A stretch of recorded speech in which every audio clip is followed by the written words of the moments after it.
Last decade, combustible cladding and cracks thrust dodgy apartments into the national spotlight, prompting the 2018 Building Confidence Report. Now, with 2023 drawing to a close, the WA government has responded. We're announcing the most significant reforms in the building regulatory area in the last couple of decades.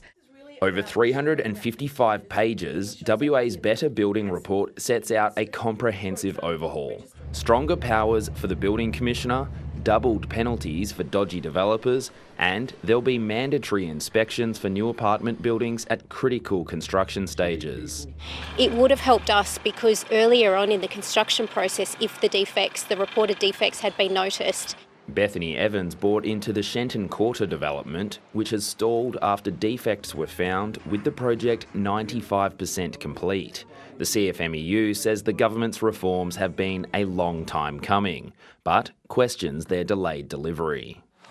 The timeline, we will be lobbying government to try and shorten that time frame. Inspections will begin for apartment buildings 4 stories and above from 2026, under 3 stories from 2027, and, if the system is working, residential houses will come later. And we don't want to pass on a significant cost impost to industry and therefore to consumers in one hit and potentially cause stops, if you like, in the industry. The reforms and staged approach has been welcomed by industry. And if we use the adage of prevention being better than cure, that certainly does stand up.